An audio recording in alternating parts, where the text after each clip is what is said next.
vamos lá. Louvamos ao Senhor por mais uma noite em sua presença, agradecendo a você que está presente aqui conosco, priorizando esse momento de comunhão, de aprendizado do Senhor.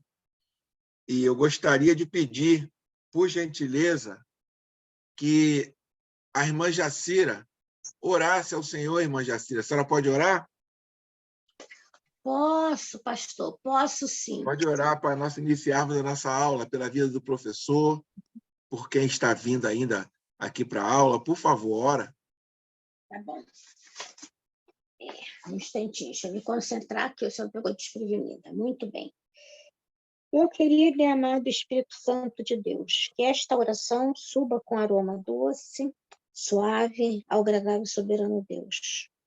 Soberano Deus, estamos aqui reunidos mais uma vez para ouvir sobre os ensinamentos do seu Evangelho. E graças ao Senhor, nós temos o nosso pastor Wilton, que realmente é uma bênção, e agradecemos muito ao Senhor por isso, porque ele nos fala de uma forma clara, precisa, e nos bota bastante consciente do que realmente os versículos da Bíblia querem transmitir para nós. Aleluia. E que nem sempre nós atentamos para, nem sempre nós nos convergimos para esse lado. Aleluia. Então, nós pedimos encarecidamente ao Senhor que nos dê compreensão, que nos dê sabedoria, obrigado, que nos dê, para que nós consigamos entender, para que nós consigamos entender a verdade. Senhor. Verdade é verdade, e que saímos daqui sempre, cada vez mais, sabendo sobre o Senhor. E é para isso que nós estamos reunidos. Em nome de Jesus, agradecemos e dizemos muito obrigada, amém, amém. Amém. Vamos ler a leitura, vamos à leitura desse texto que se encontra em Mateus 5, do versículo 13 ao 16. O tema do nosso estudo de hoje é: sois o sal da terra e a luz do mundo. Sois o sal da terra e a luz do mundo. Diz assim o texto sagrado. Jesus disse a seus discípulos: vós sois o sal da terra, mas se o sal se torna insosso, com que se há de salgar?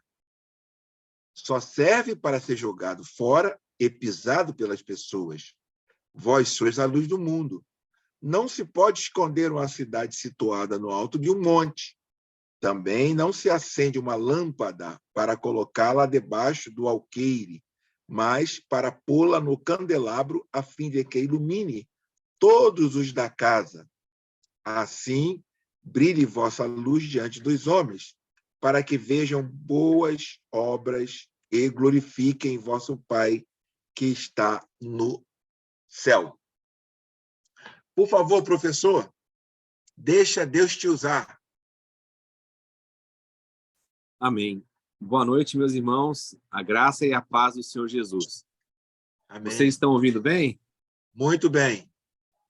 Então tá bom. Estamos avançando em mais um passo do Grupo de Jesus. É uma jornada muito interessante, essa que a gente iniciou, e que a gente já está caminhando para o final. E é muito bonito a gente verificar os testemunhos, né, dos irmãos, dos amigos, de como que esse grupo de Jesus ele tem tocado as vidas, como ele tem transformado as pessoas, né? São simples reuniões que a gente vai aqui conversando, trocando ideias, e a gente tem uma dimensão muito bonita de como que é a vida cristã, de como são os ensinamentos de Jesus. Esse texto que o irmão Isaías leu, ele tem duas declarações que a gente considera que são duas declarações das mais preciosas que o Senhor Jesus ele fez a respeito dos seus discípulos. Esse texto ele está contido ali dentro do sermão que é conhecido como Sermão do Monte ou Sermão da Montanha, que para muitos é o discurso mais bonito mais belo que já foi pronunciado em todo o mundo. Ele compara os discípulos dele e ele declara isso, né, de uma maneira muito enfática, que os seus discípulos eles são o sal da terra e a luz do mundo. É interessante isso, né? Porque vamos pensar aqui duas coisas. Sal, ele vincula com a terra, luz com o mundo. Você já parou para pensar nisso? Por que que ele não falou assim, vocês são o sal do mundo e a luz do mundo? Ele poderia ter dito. Ou vocês são o sal da terra e a luz da terra. Mas ele usa duas palavras diferentes para conectar os sentidos que os seus discípulos são. Sal da terra e luz do mundo. O que a gente pode chegar à conclusão disso? Quando ele fala de sal da terra, ele fala do sal dentro daquela perspectiva que eles conheciam. Então, aqui é aquele desafio que sempre a gente tem quando a gente lê a Bíblia, que é o desafio de entender o autor, por que ele está contando a história como ele está contando, e dentro da história, a gente entender os termos. Como que esse termo era ouvido pelas pessoas da época, né? Quando a gente fala, por exemplo, de luz, que é um tema nosso, o que é luz para a gente? Na nossa mente já vem a luz elétrica. Mas eles não tinham naquela época luz elétrica. Então, é uma concepção um pouco diferente, né? E o sal, nós temos um sal hoje. Será que o sal hoje ele tem as mesmas propriedades? Se nós, daquela época, se nós pegarmos, por exemplo, o sal hoje, você fala assim, o sal ele serve para temperar. Mas você não vê muito valor no sal, né? Você nunca viu uma promoção de sal no supermercado. Você pode ver que o sal ele nunca fica em destaque, né? O sal ele sempre fica lá atrás, mas é uma coisa muito necessária. Se faltar o sal, ou se o sal estiver em excesso, a gente vai perceber a presença do sal. O que é o mais importante em ser o sal da terra? É que, além de dar o gosto, né, o sal ele era usado em preservação. Quando Jesus ele fala aí que se o sal ele perder o seu gosto, ele vai ser pisado pelos homens, o que isso tem na mente deles? Por que a gente imaginaria pisar o sal? Parece que fica uma coisa sem sentido para a gente hoje. Pisar o sal? Você já viu alguém pisar algum sal? Mas naquela época, eles colocavam o sal como sendo um antefreio, um freio, né, para os ambientes mais gelados, para aqueles ambientes onde você tinha uma possibilidade de derrapar. Então jogava-se o sal ali e o sal de fato ele era pisado pelos homens para que os homens não caíssem, eles não derrapassem. Então Jesus ele fala o seguinte, olha, você sendo sal, você é o sal da terra. Ele não fala que a gente vai se tornar o sal da terra. Então nós como discípulos nós somos o sal. Se você perder o seu gosto, se você for insosso, se você não cumprir com o propósito que você tem de ser sal, você vai ser pisado pelos homens. Ou seja, mesmo você inutilizado para o gosto, você vai ser colocado numa situação onde você poderá até ser pisado pelos homens, no sentido de os homens eles não caírem, eles não tropeçarem, mas você vai perder a sua funcionalidade principal. É isso que Jesus está dizendo. Se nós não cumprirmos com a nossa característica principal de preservar essa terra, de dar sabor às coisas, nós vamos acabar sendo utilizados de uma outra forma, que é uma forma menos digna daquilo que o Senhor designou para nós. Então, quando ele fala de sal e vincular a terra, ele fala da preservação. Mas quando ele fala de luz vinculada ao mundo, vós sois a luz do mundo, e aqui, se nós compararmos com o Evangelho de João, é uma declaração muito alta. Porque no Evangelho segundo João, a luz do mundo, a luz que veio ao mundo é Cristo. Então, Cristo, ele identifica a comunidade dele como tendo a mesma característica dele na questão de iluminação do mundo. O que é iluminar o mundo? É você ter uma funcionalidade de você considerar que todos os pensamentos, todas as formas de ação desse mundo são trevas. Tudo que o mundo gira, como que o mundo funciona, é o mundo orientado para as trevas. E trevas aí não é somente a condenação eterna. A condenação eterna, ela é o final. A luz aí que vem iluminar é para mostrar para as pessoas que a motivação pela qual elas vivem é uma motivação errada. Isso que é lançar luz no mundo. O mundo, ele gira em torno da competição. O mundo gira em torno de ideias erradas, de pressupostos errados, de qualificações erradas, de valores errados. Esse mundo jaz no maligno. Esse mundo, ele oferece um ritmo de uma vivência onde você tem que passar por cima das pessoas, que você tem que agir em você ser o primeiro e não importa a posição do próximo. Mas o evangelho é o contrário. A luz do mundo é que a sua vida, ela vem exaltar o reino de Deus. A sua vida, ela vem mostrar para esse mundo que os valores que o mundo segue são valores que são antítese ao reino, são valores contrários ao reino. Ser luz do mundo não é você chegar e começar a condenar as pessoas do mundo pelo fato de elas serem pecadoras, de que elas não vivem uma vida com Deus. Não é isso. A luz do mundo é o seguinte: você com a sua vida fala para as pessoas assim, olha, você vive essa vida de maneira errada porque você não está na luz. Quando você olha para a minha vida, você vê o plano de Deus como ele deve ser feito. Quando você olha para a minha vida, você vê uma vida que ilumina. Aonde chega, você tira as trevas. Você tira as pessoas de um coração voltado para elas mesmas. Você tira as pessoas daquela falsa felicidade que as pessoas encontram nos bens materiais, em promoções, em serem pessoas aclamadas pela sociedade. Quando você é luz do mundo, você vem mostrar que esse mundo ele está perdido porque ele não aprendeu ainda a confiar em Deus. Então, a sua vida não é uma vida que é diferente das pessoas do mundo, no sentido de uma roupa, de você não frequentar locais que as pessoas frequentam, de você não ouvir uma música saudável que as pessoas ouvem. Não é isso. É o direcionamento de vida que você tem. Você mostra para as pessoas que a sua verdadeira alegria não está na posse, que a sua verdadeira alegria não está em algum bem que alguém possa fazer para você, mas que você, como luz do mundo, assim como Jesus, você veio trazer uma realidade para as pessoas. Então, olha como que Jesus ele considera de maneira tão bonita a nossa missão, né? Sal da terra e luz do mundo. Então, ele fala assim, não tem como você se esconder sendo luz do mundo. Mesmo que você queira se esconder, quando você chegar perto das pessoas, as pessoas vão ver uma realidade diferente. Então, você tem que brilhar. Olha que frase interessante, né, que Jesus fala. Brilhe a vossa luz. Você não precisa fazer nada. A luz, ela dissipa as trevas naturalmente.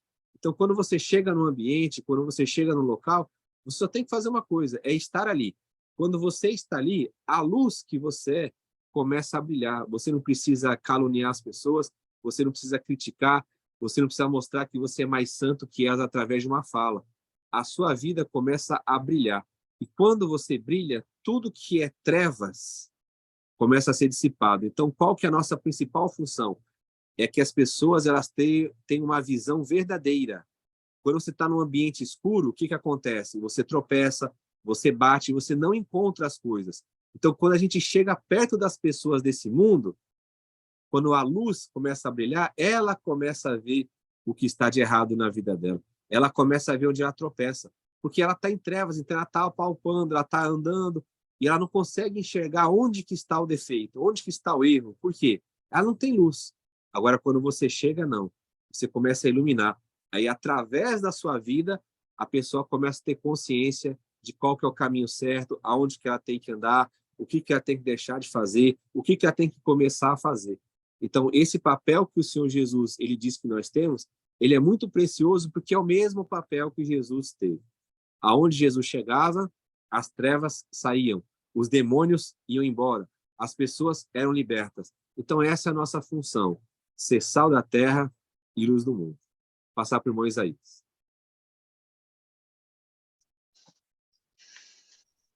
Muito bom, muito bom. Glória a Deus por essa prédica do nosso professor.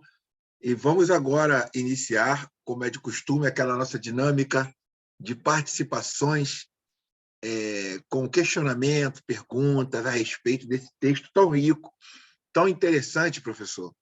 Eu me lembro que um dia eu tive uma aula também com o Brian, e ele usou uma fala interessante sobre essa questão do sal, a respeito do sal que não servia para nada, também eram jogados nas estradas, né? Nas estradas, porque o sal faz com que o mato morra.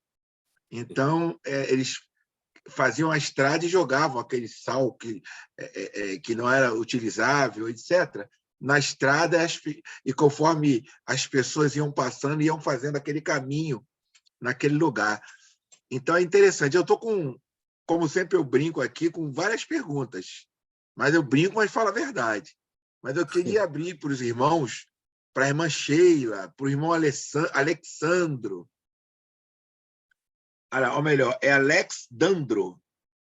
É o Alexandra. É Alexandro.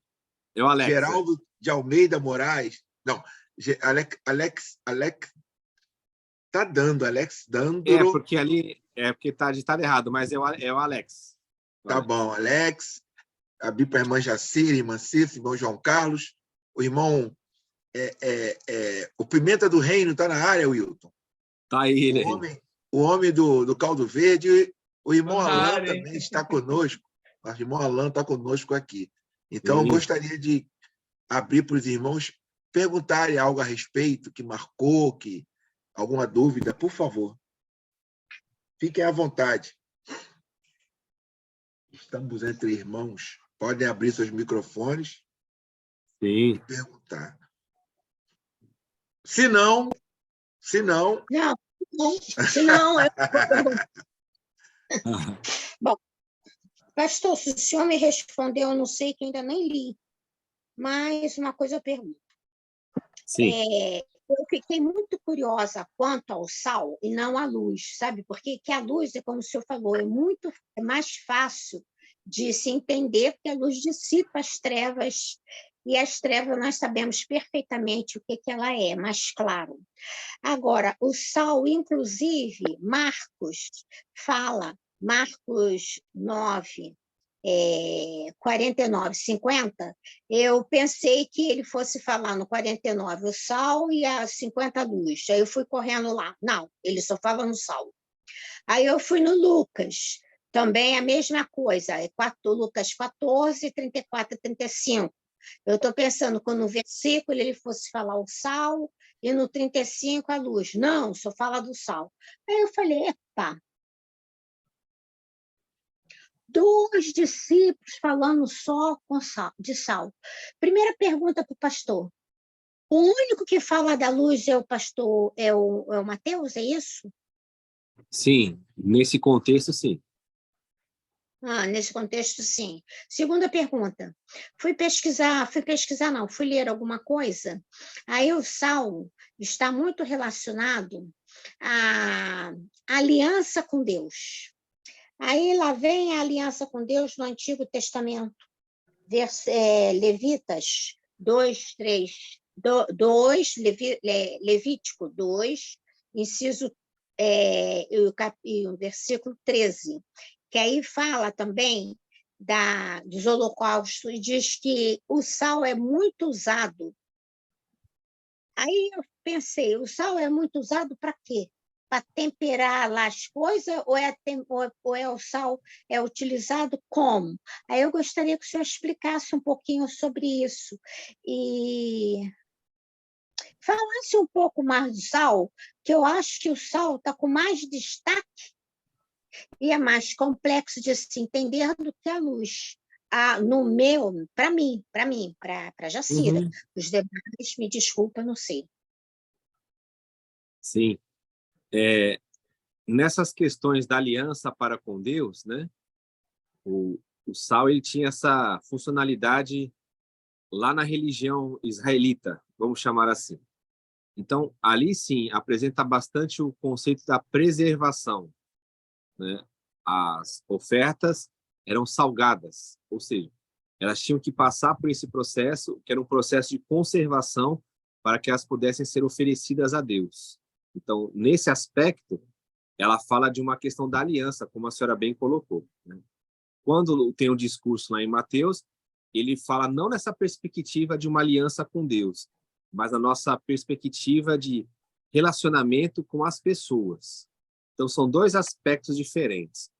O sal, ele era muito valorizado lá no passado. Basta a senhora notar que a palavra salário, ela vem de sal, que era a medida com que era medido o pagamento, né? Então, a gente fala, nós recebemos um salário. Então, vem do sal, porque era uma medida que era utilizada. Então, o sal ele tinha muito valor na antiguidade, ok? Por isso que a senhora vai encontrar muito mais referências com relação ao uso do sal do que a luz. A luz, ela era importante, claro, senão as pessoas viveriam em trevas. Mas a luz, ela tem mais uma aplicabilidade no sentido da sabedoria. A luz como sendo algo que vem revelar, que vem trazer aquilo que estava em oculto. Por isso que a senhora não vai encontrar muito a luz no sentido prático. A luz como sendo algo tão funcional como o sol. A luz ela vai ganhar uma importância muito grande aonde? No Evangelho segundo João. Ele já começa o Evangelho falando de luz, que Jesus era a luz, né? É a luz. É claro, é a luz. Claro que isso também não é algo inédito do Evangelho. É que tem um livro que só vai contar nas Bíblias católicas, ortodoxas, que é o livro da sabedoria. Se nós pegarmos o livro da sabedoria, a senhora vai ver que lá as descrições que são colocadas no Evangelho segundo João com relação a Jesus, lá no livro da sabedoria, essas mesmas declarações, elas se encontram lá. Só que, claro, não fala de Jesus literalmente, mas vai falar da sabedoria. E a luz para a sabedoria, o que que é? O que que dá a luz, né? É só lembrar do Salmo 119, verso 105, que vai falar da lei, né? A palavra do Senhor. Luz, lâmpada para os meus pés e luz para o meu caminho. Então, na realidade, quando se fala do verbo lá em João, está fazendo uma aplicação imediata lá para os judeus da lei. Então, Jesus seria como a encarnação da palavra, não somente aquela palavra criadora que sustenta todo o universo, mas da palavra da lei, do sentido da vida. Então, a luz ela vai surgir, e ela é muito importante, mas ela está ligada muito mais a esse conceito de iluminação da vida, de ter uma vida pautada na lei, do que a própria conservação da vida, que é o sal. Que o sal tempera, que o sal preserva, que o sal faz... isso aí que o Isaías comentou, da aula do irmão Brian, né? A questão de você lançar sobre a terra, de você lançar no caminho. Então, tem sempre essas aplicações imediatas. Jesus, ele era muito sábio em usar essas coisas do dia a dia para trazer um significado espiritual. Então, para os judeus, quando falava, claro que tem essa aplicação do sal no Antigo Testamento com relação à aliança, mas no Novo Testamento, naquele uso de Jesus, ele tem muito mais a ver ali com o sentido dessa preservação, com o sentido de, olha, é vocês que estão aqui na terra, vocês que estão dando sabor. A terra, ela tem ainda essa esperança, ela tem ainda essa vivência por causa dos meus discípulos, que ao mesmo tempo eles são sal da terra, mas também eles são luz do mundo. É uma linguagem muito bonita, né? Mas ela também traz consigo uma responsabilidade muito grande, né? Se nós pararmos para pensar, nós temos a mesma função de Jesus nesse mundo, e isso é um chamado maravilhoso. Professor, interessante, professor, que é uma responsabilidade muito grande que é imposta sobre nós, como o professor falou, com relação a essa questão de nós sermos as referências, não é? Onde nós chegamos, nós somos a referência. Chegou o Wilton aí, ó. Opa, Wilton, eu gosto de ver o Wilton falar. Você chega num casamento, aquele amigo teu fala, ó, chegou Isaías aí, ó. Como é que está Isaías e tal? É impressionante isso. É interessante quando nós levamos esse lado de ser luz para um lado espiritual, de postura, né, de mansidão, de dar ouvido àquele que quer nos consultar com relação a algo, um conselho, Isso. Mas muitos levam essa questão da luz para brilhar literalmente, para chamarem a atenção, para Isso. serem os melhores, não é? Eles querem dar uma luz a algo de maneira equivocada. Eu posso dar um exemplo aqui que eu vi o professor dando uma aula e eu tinha comentado aquilo poucos dias antes, por exemplo, o momento que a igreja brasileira vive do ataque às questões dos homossexuais. Não é? Sim. A igreja, muitos líderes estão preocupados com a postura, com os gays. A pregação ela é baseada contra os homossexuais, etc., etc. E eu tinha esse versículo de 1 Coríntios 5, professor. Inclusive, amanhã de manhã eu irei ministrar uma palavra e irei usar essa questão da igreja e o mundo. Sim. A igreja e o mundo. Há uma carência muito grande do crente entender o significado da igreja, o que é ser igreja e o que é o mundo. O que é o mundo? E Paulo ali ele exorta a igreja, né, dizendo: vocês estão preocupados com os que estão de fora. Isso. Vocês estão preocupados com o pessoal do mundo. O mundo é isso mesmo. O mundo vai fazer isso mesmo. O mundo está cego. Delitos e pecados, o mundo está cego. Você não está preocupado com o mundo, não. Aí vem essa palavra de hoje. Seja sal, seja luz, que vocês vão atrair como se fosse o mosquito, né? Como se fosse aquelas mariposas. Quando você é luz, você atrai a você, não é? Mas eu ainda não fez a minha pergunta ainda, hein? Eu queria que o professor, por favor, dissertasse em cima do que eu falei e desse uma lida, professor, nas mensagens aí que são mensagens interessantes que os nossos irmãos colocaram aí, por gentileza. João está louco para falar ali, João. Foi assim muito interessante, duas coisas que você colocou aí. Essa questão da luz. Olha que interessante. Quando você chega na sua casa, vamos pensar agora no nosso ambiente aqui para ficar mais fácil. Quando você chega na sua casa e você liga lá o interruptor para que tenha luz, você fica olhando para a luz ou para as coisas que a luz permite que você veja? Olhe para o ambiente. O ambiente. Então, você vê que a luz ela não tem um destaque. A luz ela serve para mostrar a realidade daquele ambiente. Você vai olhar para o ambiente e não para a luz. Ninguém acende a luz ficando para a luz. Né? Glória a Deus. Não tem sentido isso. Então, é o que nós somos. Quando nós chegamos, a gente traz a realidade das coisas, mas não para trazer o foco para nós, como você bem colocou. Mas para que as pessoas consigam enxergar a realidade das coisas. Então, eu chego em casa, eu acendo a luz, pronto. Eu sei onde que eu vou pisar, eu sei onde que estão os meus materiais, a minha roupa, o ambiente, onde está a parede, porque agora eu comecei a enxergar as coisas.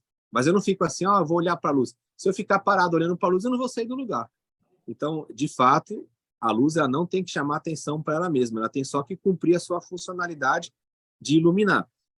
E outra coisa que você colocou muito interessante é isso, se o mundo, se as pessoas não enxergarem em nós, essas pessoas que possam dar uma palavra de esperança, uma palavra definitiva ali no ambiente, aí fica complicado. Né? Como você bem colocou, quando a gente chega, o que as pessoas têm que ter? Uma esperança de que você vai trazer algo que vai esclarecer. O Isaías chegou. Ele vai falar alguma coisa aí para nós. O Isaías chegou. Tá. Se a pessoa não enxergar isso nos cristãos, acabou a nossa funcionalidade. Então, elas têm que enxergar isso mesmo. Elas têm que falar, Isaías, está acontecendo isso aí no mundo. O que você tem para dizer para nós? É isso. O mundo ele tem que olhar e esperar isso de nós. Sempre uma palavra direcionada, uma palavra equilibrada, uma palavra que traga esperança, sem sombra de dúvida. Você disse que tem palavra aqui no chat, né? Por favor. Deixa eu achar aqui. Está aqui.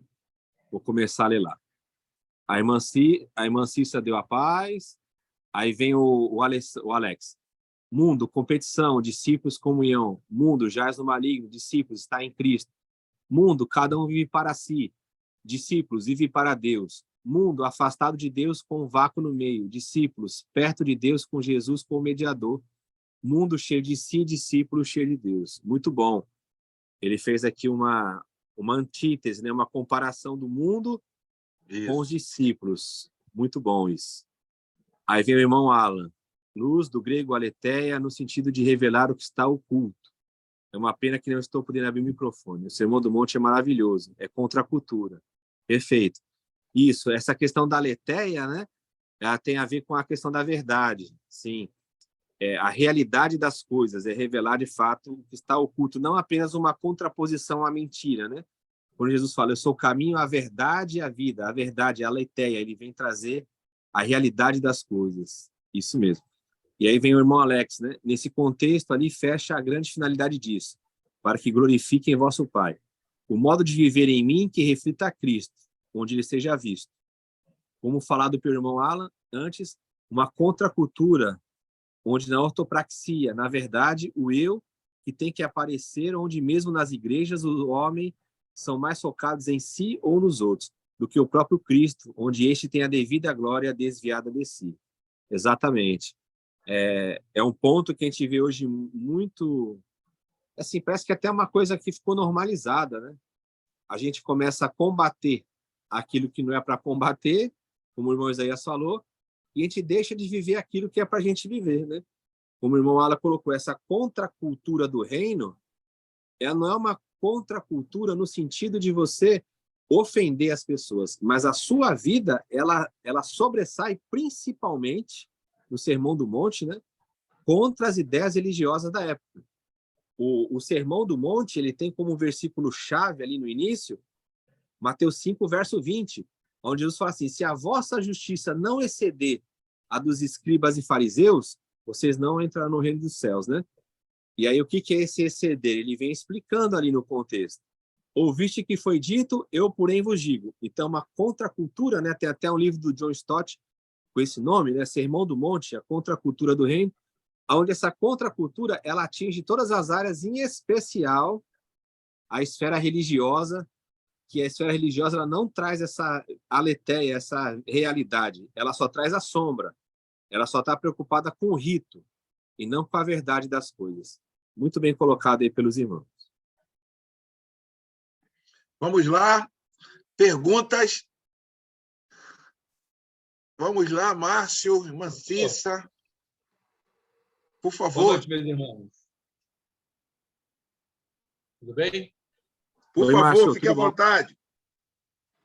Professor, quando o irmão mencionou que a igreja ela tem que ser luz no ambiente e que as pessoas consigam identificar o que essa luz está mostrando, e não a própria luz. Sim. Mas para qual finalidade? Para essas pessoas o quê? Reconhecer o seu estado? Sim. Vamos pensar na pessoa de Jesus, né? Porque ele fala da comunidade, mas ele é o referencial da comunidade. Quando ele fala de luz e sal, não existe isso fora dele. Ele nunca fala que nós somos algo ou manda a gente fazer algo que ele não tenha feito ou que ele não seja. Então, a gente tem que caminhar aí com Jesus para ver como que era a ação dele. A presença de Jesus, ela já é constrangedora em si. A presença de Jesus faz com que as pessoas elas se enxerguem a si mesmas. O ensino de Jesus, ele é um ensino de confronto, não no sentido bélico, né? Não no sentido de destruição, mas é de um confronto para que a gente possa enxergar na luz de Cristo quem nós somos. Então, quando eu olho para Jesus, eu vejo se eu estou cumprindo o que o Senhor quer de mim, aquilo para a qual eu fui designado, qual foi o meu propósito. Então, a igreja ela tem que ser isso no mundo. Quando o mundo olhar para a igreja, quando essa mentalidade do mundo for comparada com a igreja, o que eu vou ter como referencial? Eu estou aqui nessa competição, nessa luta. Aí eu olho para o Márcio. Eu falo assim, ó, ali está um camarada que ele não faz isso. Ele tem uma vida satisfeita. Por que o Márcio vive assim? Ele passa pelos mesmos problemas que eu, trabalha na mesma empresa, tem as mesmas dificuldades, mas por que ele olha a vida de uma maneira diferente, que eu não consigo enxergar? Esse tem que ser o gosto do sal. Você, como sal, tem que trazer o quê? Sede nas pessoas. Então, você está ali, você vai trazer sede. E aí, o que a Bíblia fala? Que ao mesmo tempo que você traz a sede nas pessoas, tem um rio de água viva fluindo do seu interior para matar a sede, que é a vida do Espírito em você. Então, é uma coisa que acontece automaticamente, né? Você, ao mesmo momento que você traz uma sede, você traz a cura, você traz a água. E é assim que Jesus fazia. O que a gente está fazendo hoje, como igreja no todo, é alimentar situações belicosas. Por exemplo, não vou citar o nome aqui, não sei se vocês viram, tem um pastor muito famoso aí, da Assembleia de Deus, tal, que ele postou hoje lá na página dele assim, coisas que os esquerdistas detestam. Aí tinha lá uma Bíblia, uma arma e uma carteira de trabalho. E tinha mais uma outra coisa lá que eu não sei, não lembro o que era. Aí os comentários eram interessantes, porque assim, o pessoal perguntou para o pastor, mas o senhor está pregando evangelho com isso?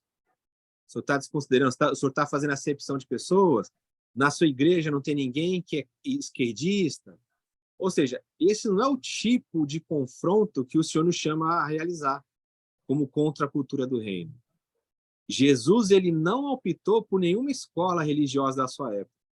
Ele questionava os valores deles e fazia-os calar quando eles vinham tirar satisfação com Jesus. Jesus não era uma metralhadora ambulante que começava a criticar as pessoas, não. O único momento onde ele chegou e fez isso com autoridade foi na casa do pai dele. Né? Ali ele chegou e mostrou a realidade espiritual, porque as pessoas falavam em nome de Deus.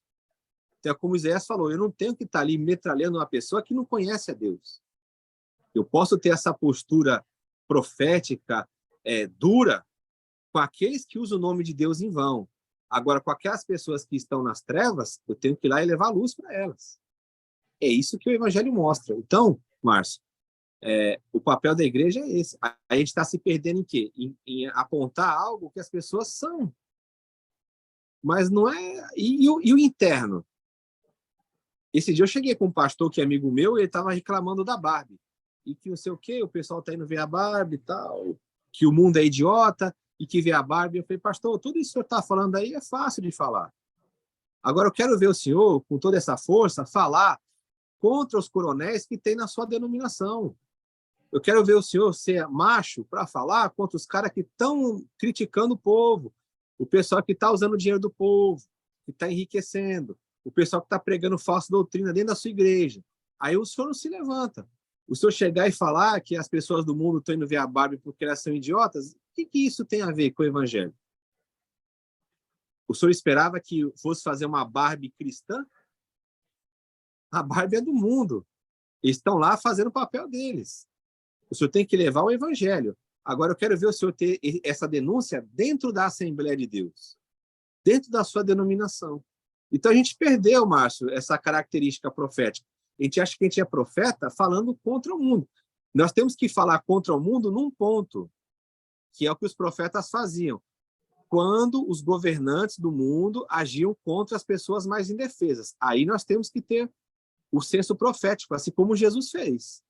Agora, você chegar para umas pessoas que estão em trevas e ficar falando que elas estão em trevas, não é assim que você vai levar para a luz. Você tem que ter essa coragem, essa audácia de falar contra aqueles que usam o nome de Deus. Aí sim você vai estar sendo sal da terra e luz do mundo. Do contrário, vai ficar esse discurso que não agrega nada para ninguém, que só transmite ódio, que não tem característica de Cristo, isso não é ser defensor da fé. Você falar contra os regimes desse mundo aí, da forma como eles falam, isso não é defender a fé. Você vê que Paulo não fazia isso. Quando Paulo falava da defesa do evangelho, ele falava para dentro. Ele falava de pessoas que usavam o nome de Deus, e esse texto que o irmão Isaías citou, que ele é muito bem claro, 1 Coríntios 5, finalzinho. Ele fala assim, ó, eu estou falando, vou trazendo uma linguagem hoje, contra aqueles que, dizendo-se irmãos, aí ele faz uma relação lá, igual a obras da carne. Esses que se dizem ser irmãos que eu estou combatendo, não é os de fora. Os de fora, Deus os julgará.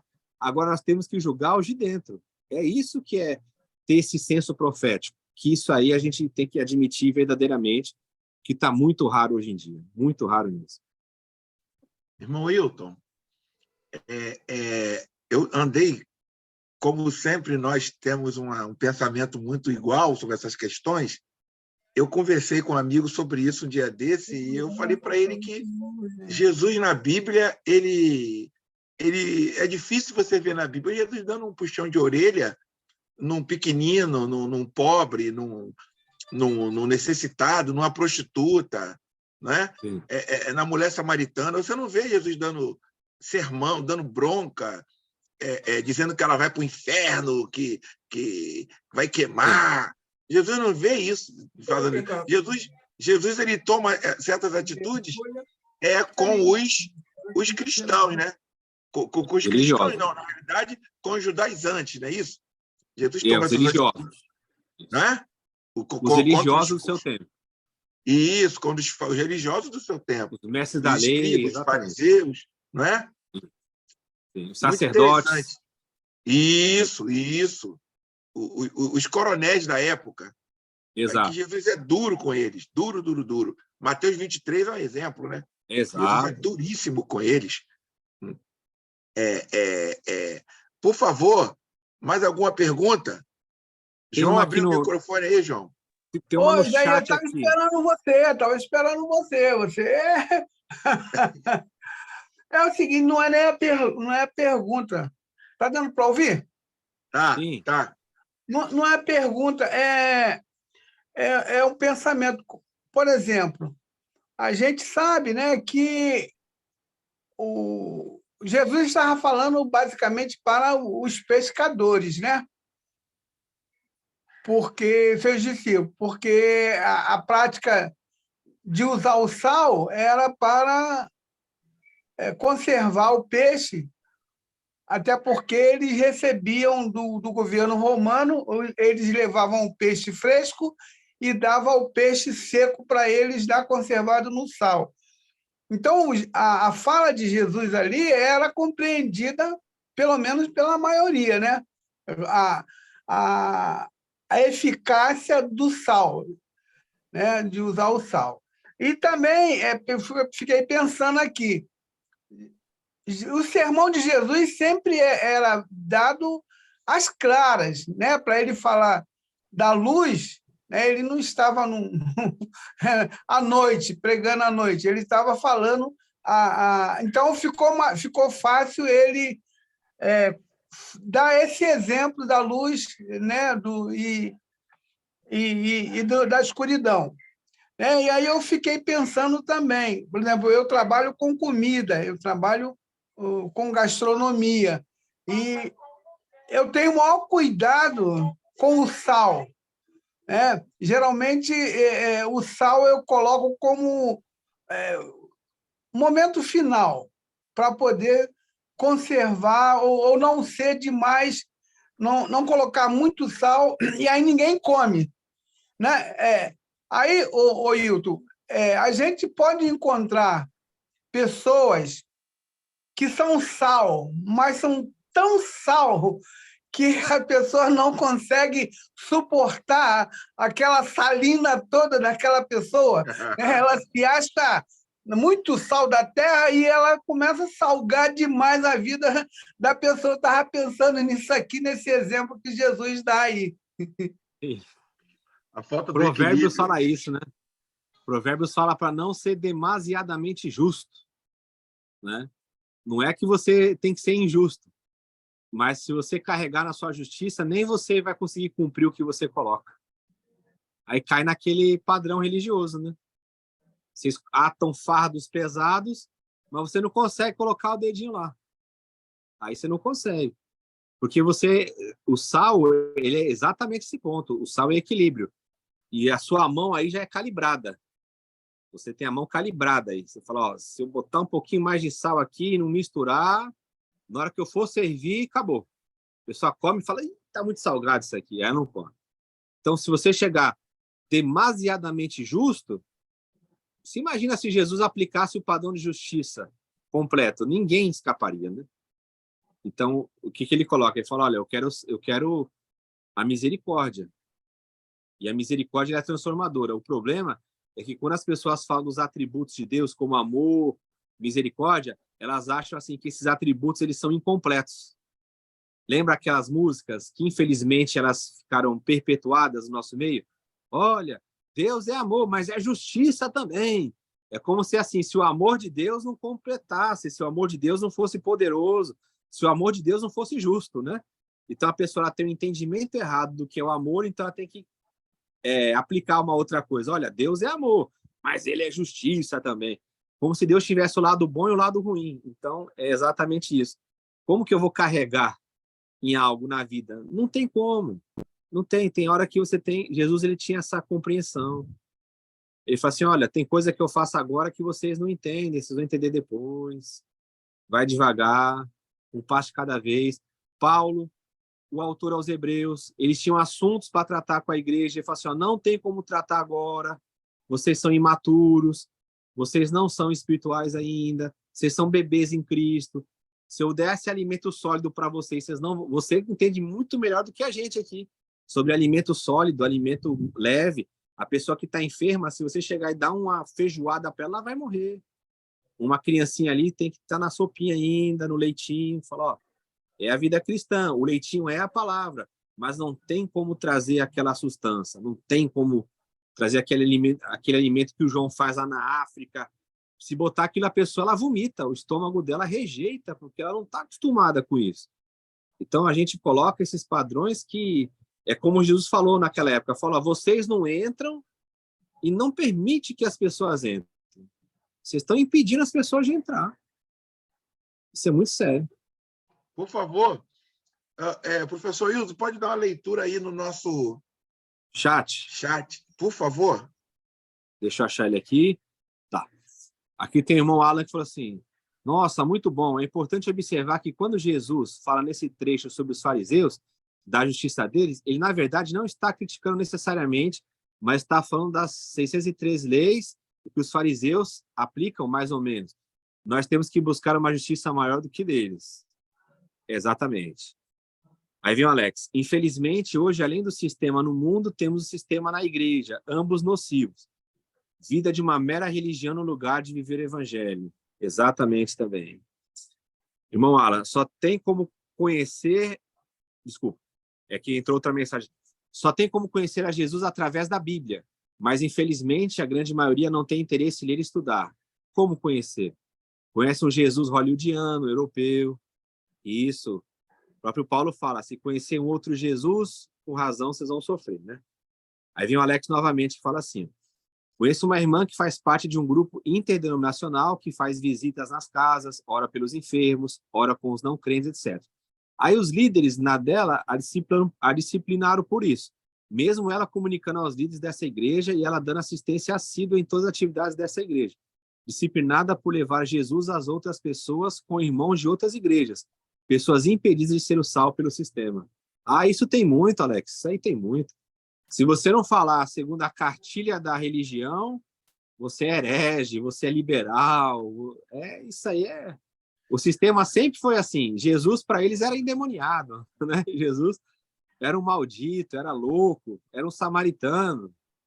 A religião ela sempre vai qualificar as pessoas que são diferentes dela, sempre. Sempre. Um líder, se Jesus estivesse entre nós, Jesus chamaria esse líder, Alex, de filho do diabo. Jesus tinha esse costume de chamar esse cara de filho do diabo. Ele está proibindo uma serva de fazer a obra dele, como se ele fosse dono. E ele ameaça, fala assim, a responsabilidade da tua vida é minha. Eu sou autoridade espiritual sobre a tua vida. Eu que vou ser cobrado. Naquele dia, diante do Senhor, quando eu chegar com todo o meu rebanho para apresentar ao Senhor, isso é um discurso maligno, petulante. que só a graça para entender, para engolir isso. Ô, Só a Isaías, graça. mas essa questão é antiga. Se você observar os discípulos de Jesus, eles chegam para Jesus todos felizes, né? Mestre, a gente viu um homem lá expulsando demônios, mas como ele não andava com a gente proibiu. Oh, que maravilha, né? Aí Jesus falou assim, não faça isso não. Ele está fazendo bem lá. Quem não é contra nós é por nós. Isso aí mata muito arraial, isso aí mata muito grupo denominacional. Isso, com certeza. Gente, vamos lá. Se não tem mais perguntas, nós iremos seguir para o final do nosso encontro aqui. João hoje foi leve, hein, Wilton? João foi leve hoje, irmão. Mas a participação hoje foi muito boa, hein, Wilton? Foi boa, muito boa. A participação foi excelente. Professor, Olha o Márcio aí, ó. Fala, Ó, Márcio. Marcos. é uma aplicação que eu tive hoje, dessa aplicação da luz equivocada. Eu estava próximo de duas meninas, né, que trabalham comigo lá no Japão, lá na China, Sim. e eu estou ouvindo um papo estranho, mas eu estou na minha, né? Sim. Aí uma falou assim, mas tu sabe que você está fornicando, né? E isso é errado. Aí a menina que está fazendo a situação falou assim, eu sei, acabou, e baixou a cabeça e acabou o assunto. Aí eu fiquei olhando aquilo e falei assim, tá, mas ela vai falar mais alguma coisa, eu estou te esperando, né? Não, acabou o assunto. Ela só, com a luz dela, entre aspas, da má aplicação da luz, disse que a menina, né, está naquela situação. Mas não deu remédio, não falou mais nada. Sim, exato. Então deixou a menina de cabeça baixa, falando, eu sei que é errado, eu sei. Um exemplo de aplicação que eu ouvi hoje. Isso aí, Márcio, tem até no meio empresarial. Quando eu trabalhava na questão lá do planejamento, aí tinha a reunião lá de apresentação de melhorias, né? Então, você tinha que chegar lá e falar assim, o que está de errado, qual que é o plano de ação para você melhorar. Igual você está falando aí. Eu encontrei um defeito, mas como que eu vou consertar? Aí, então, a regra é a seguinte, toda vez que você vier com um problema para ser resolvido, você já tem que vir com a solução também. Então, esse é o desafio nosso, né? O problema, apontar é fácil. Agora, tem que direcionar para o caminho da solução, com certeza. Exatamente. Fala, João. só para terminar. É aquele caso, a gente acha que quando chegar em casa tem luz, né? A gente acha que é luz. Aí chega em casa, esqueceu de pagar a conta, a Light cortou. Aí não tem luz, está na treva. Aí não tem luz. Exatamente, João. Boa, boa. Se não Gente, tiver a olha conta paga lá, vai passar vergonha. Mas na casa do crente moderno, ele tem um gato lá que ele fica tranquilo. Ele tem um gato lá que mia toda hora. Ouviu, João? Só a graça de Jesus. Daí, não entrega, daí. Vamos lá, gente. A aplicação errada da luz aí, ó, seu Isaías, seu vigia. Vamos lá, gente. Nós antes de terminarmos, de finalizarmos aqui, eu gostaria de passar para os irmãos que tenha o desejo no coração de abençoar a vida do nosso professor Wilton, abençoar a vida dele com uma pequena oferta, uma média oferta, uma grande oferta, o que o Espírito Santo tocar no teu coração. Nós aqui já temos pessoas que temos esse costume, né? Mas hoje tem pessoas aqui que estão nos visitando. E pega a sua caneta aí. Toda quinta-feira nós estamos aqui com vários temas bíblicos e eu gostaria que você pegasse a sua caneta para anotar aqui a conta do professor Wilton Chini. Wilton Chini. O banco dele é o Banco do Brasil. Banco do Brasil. A agência é 28622. Agência 28622. A conta corrente é 298247. 298247. E ele também tem o Pix. Ele tem o Pix que é 285753 39.850. Repetindo, 28 57 53 39 850. É o CPF dele. É o Banco do Brasil. Então, você que pode contribuir, que contribuir, estará contribuindo para um homem que prega o evangelho nato, o evangelho verdadeiro, que tem uma didática bastante facilitadora, que é um dom que Deus deu para ele. Eu sei muitas coisas que o professor Hilton sabe, mas a minha dificuldade é passar para as pessoas, e esse dom o professor Hilton tem. Então, louva a Deus pela vida dele, louva a Deus pela vida dos irmãos, divulguem esse nosso grupo. Nós temos também um grupo, um canal no YouTube, que é Aprendizado Bíblico, um canal nosso no YouTube, Aprendizado Bíblico. Lá você vai encontrar vários estudos nessa caminhada aí do professor.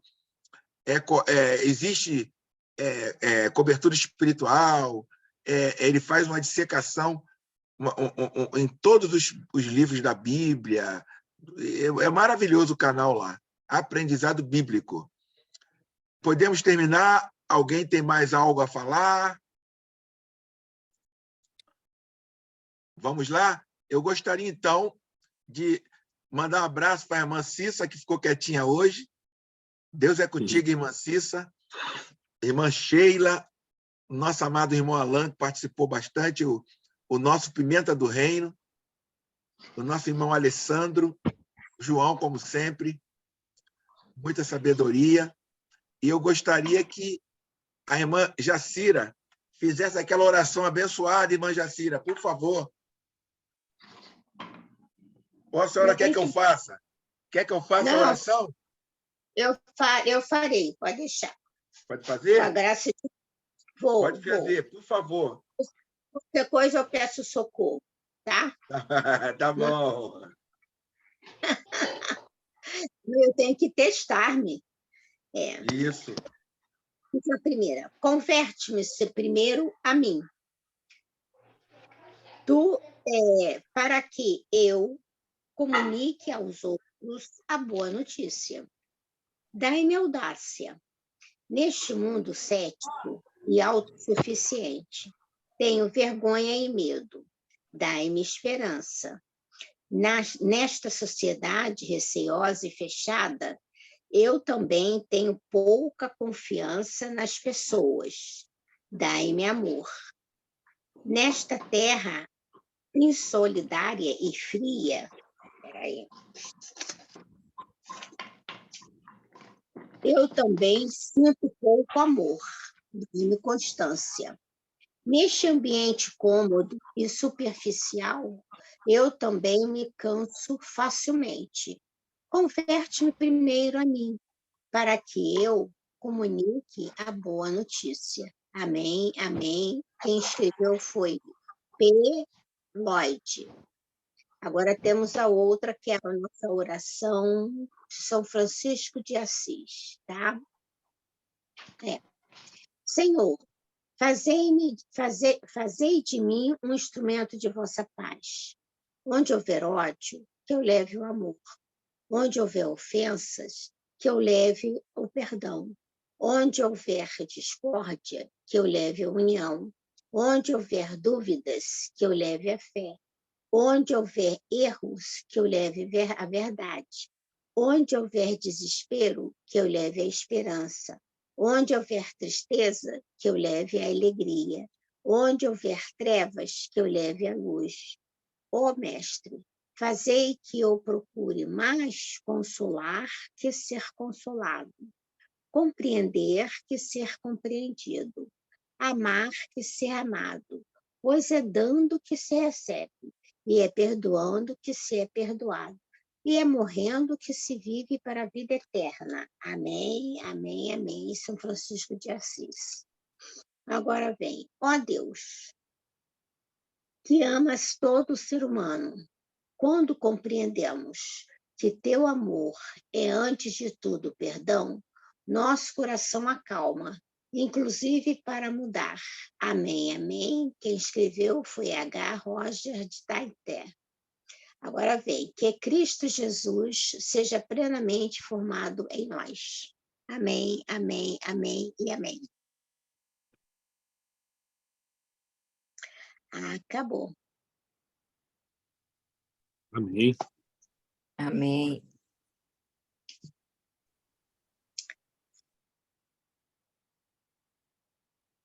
Irmão Isaías está aí?